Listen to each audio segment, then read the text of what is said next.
Now that you've labeled all the critical angles of the unit circle in both radians and degrees, let's check your work and see how you did.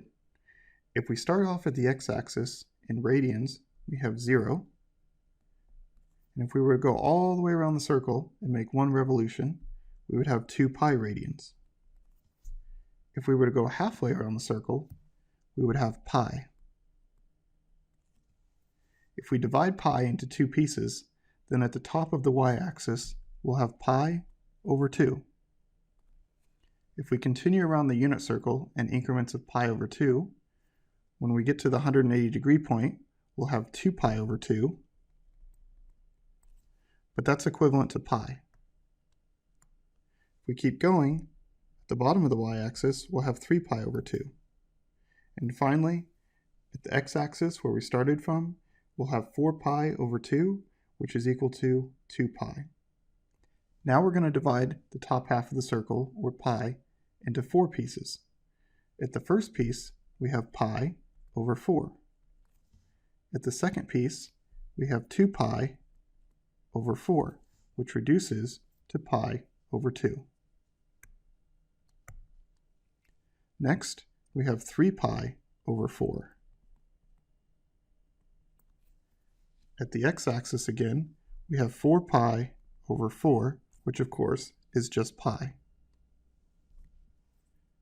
Next we have 5 pi over 4,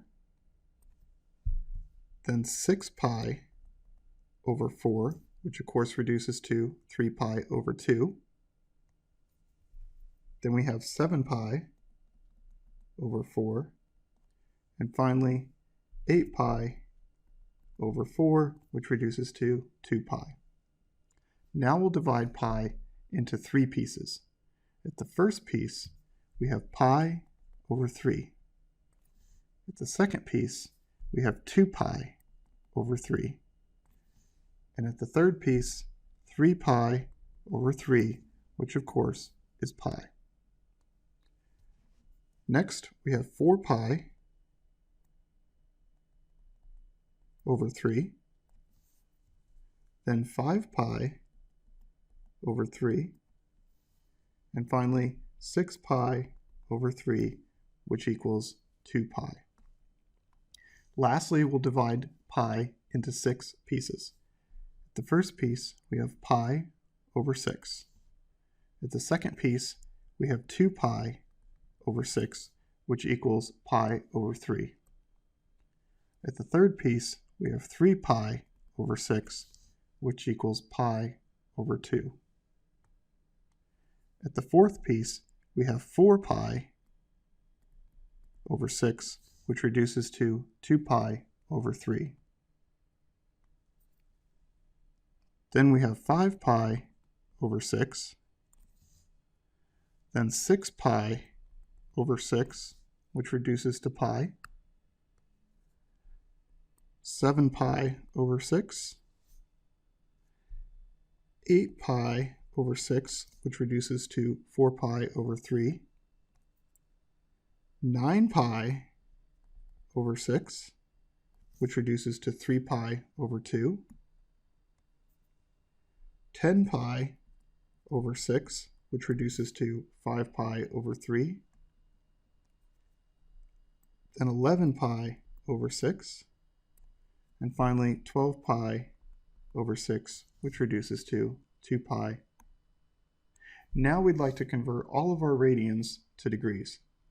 We can do that by using our formula. Our formula is radians times 180 degrees over pi.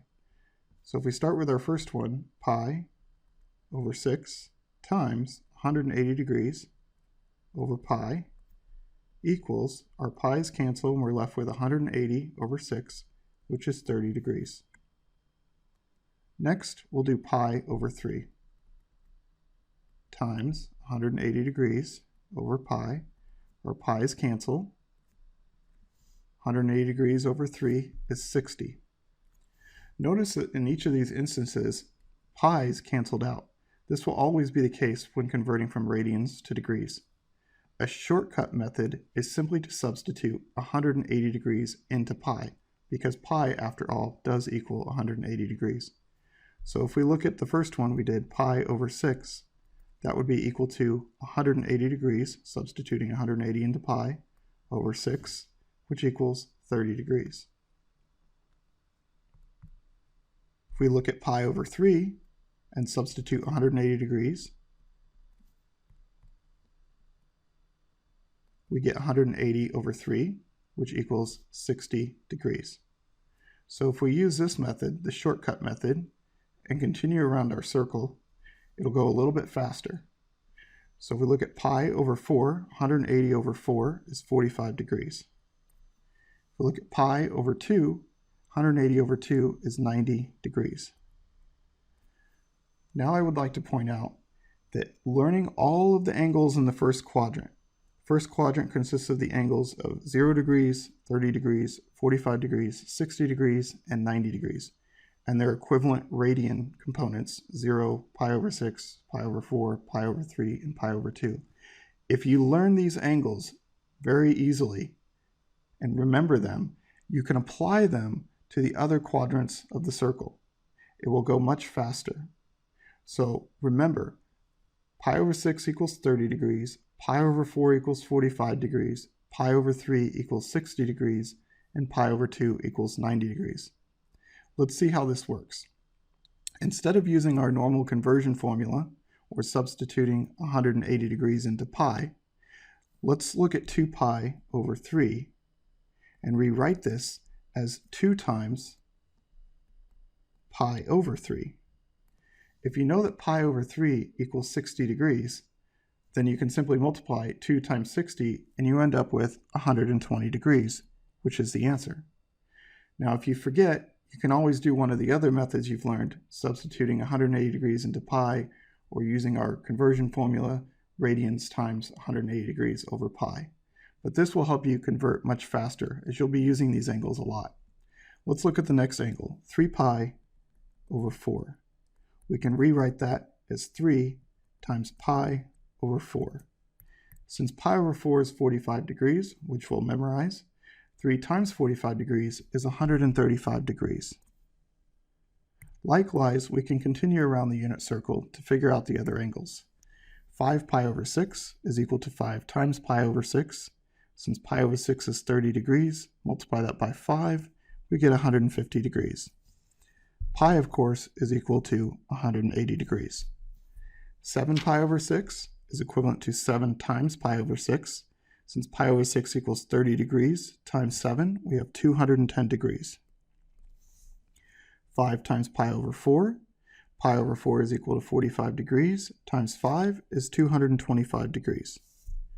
Pi over 3 is 60 degrees times 4 is 240 degrees. 3 times pi over 2. Pi over 2 is 90 degrees times 3 is 270 degrees. 5 times pi over 3 is equivalent to 5 times 60, or 300 degrees. 7 times pi over 4 is equivalent to 7 times 45, or 315 degrees. And 11 times pi over 6 is equivalent to 11 times 30, or 330 degrees. And finally, 0 radians is equal to 0 degrees, and 2 pi is equal to 360 degrees. I recommend that you practice this unit circle many times. You can go on my website and download a blank template of this exact unit circle and try practicing at least 2 or 3 times, completing the entire unit circle in both radians and degrees until you become proficient that you can do it very quickly in your head.